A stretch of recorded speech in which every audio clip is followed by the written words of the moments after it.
Salut les makers, j'espère que vous vous portez bien. Alors dans cette petite vidéo, je vais vous expliquer comment réaliser des timelapses en dehors des imprimantes 3D parce que je les utilise souvent pour agrémenter mes petites vidéos et vous allez voir que c'est pas trop compliqué à faire. Malheureusement, ça sera destiné à Windows uniquement et tout ce que je vais utiliser, c'est en mode gratuit et même pour le premier, c'est carrément intégré à Windows.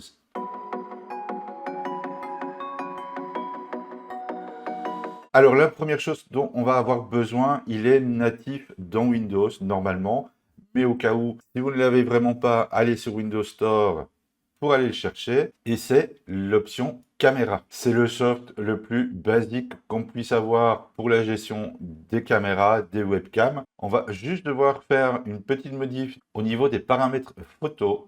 Vous allez activer ici le chrono cinématographie. Et voilà, votre soft, il est configuré, il est prêt à servir.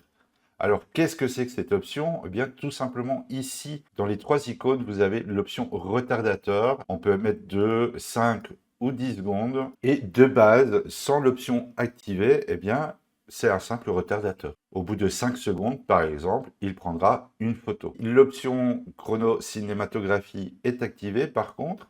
Ce qu'il va faire, c'est exactement la même chose. Je vais le mettre ici sur 10 secondes.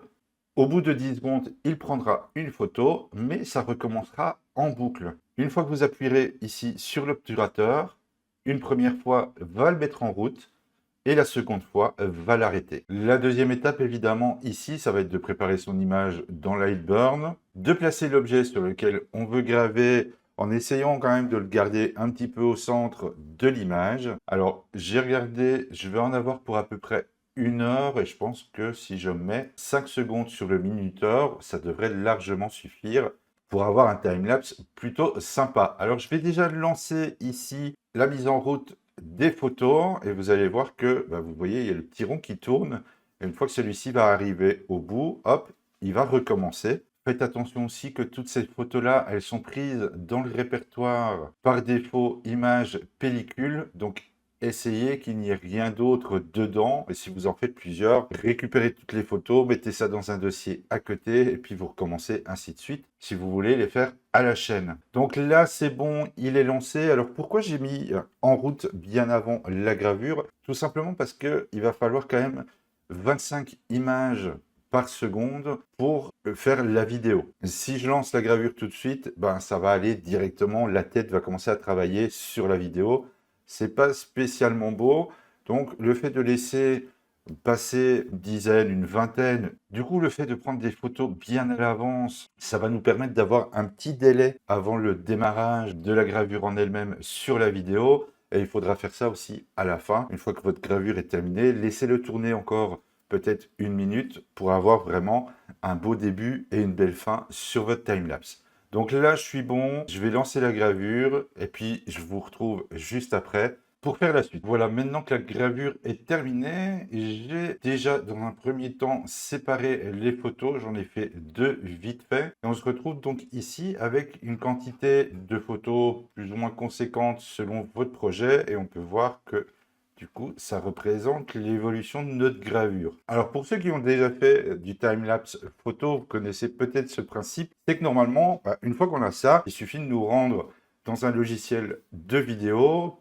qui supporte ce qu'on appelle des séquences et notre vidéo, notre time-lapse est créé. Sauf que pour que ça fonctionne, il faut que le nom des fichiers, le nom des photos suive justement une nomination un petit peu particulière. Et pour ce faire, normalement, pour faire très très simple, ici j'ai 666 photos. Si elles seraient numérotées de 0 à 665, ça pourrait éventuellement fonctionner. Ou alors avec certains appareils photo, ils mettent des petits crochets avec au départ, comme on a ici, un nom de fichier et ensuite une numérotation bien particulière. Sauf que malheureusement, dans le soft caméra, on ne peut pas vraiment réécrire le nom du fichier, en faire une séquence lors de sa création. Du coup, ce qu'on va devoir faire maintenant, c'est tout simplement renommer toutes les photos. Et bien évidemment, là ici, j'en ai que 666. C'est pas encore énorme comparé à certains timelapses que j'ai réalisés où il y avait 3-4 000 photos. Vous pensez bien que faire ça une à une, ça risque d'être très long. On m'a donc conseillé un petit soft qui peut faire du renommage de masse qui s'appelle XNView. Alors, pour ce faire, vous allez voir, c'est très très rapide. Vous allez dans le répertoire qui contient donc vos photos. Avec un petit CTRL A, vous sélectionnez toutes les images. On vient ici dans Outils, renommer par lot, et on va pouvoir ici changer son nom, lui demander les numérateurs numériques. Alors, je vous conseille un petit underscore et d'en rajouter quelques-uns à l'arrière. Donc, vous n'êtes même pas obligé de passer par la flèche, en fait. Vous pouvez tout simplement faire underscore et au moins 4 dièses.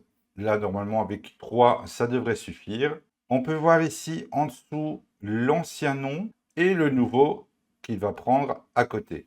Une fois que c'est validé, une fois que vous êtes OK avec le nom, vous faites OK et toutes vos photos sont renommées. On peut le voir ici dans mon dossier que toutes les images ont changé de nom. On va passer à la dernière étape qui est la création elle-même de la vidéo. Alors, il y a beaucoup de soft vidéo qui le font. Premiere, Vegas, Filmora. Il y avait dans le temps même une option dans Windows, mais je ne l'ai pas retrouvée, qui pouvait faire la même chose. Mais pour le coup, j'ai encore cherché après un soft gratuit en vidéo qui est DaVinci Resolve. On va venir ici et créer un nouveau projet. Dans la partie média, on va faire la même chose. On va aller rechercher notre zone de séquence. Alors moi ici, ça a été fait automatiquement. Il a directement reconnu que c'était une séquence de photos, mais c'est possible que vous le voyez comme ceci. Il suffit pour ça tout simplement d'aller ici dans les 3 petits points, mode d'affichage des images et de forcer la séquence. On rajoute ça dans la partie média. Et au niveau du montage, on vient le glisser dans la barre. On peut avoir un aperçu de ce que ça donne. D'aller dans la zone d'exportation, donc on choisit le titre qu'on veut donner à notre vidéo, le format. Alors perso, QuickTime, j'aime pas trop, donc je préfère le mettre en MP4. C'est plus facile pour moi après de l'utiliser. On l'ajoute à la liste d'export.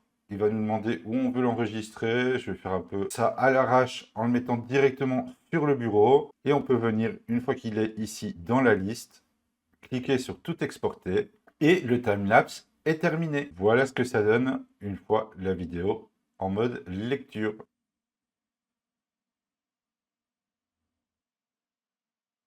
Voilà, j'espère que ce petit tuto vous aura aidé si vous voulez faire des timelapses avec un PC Windows.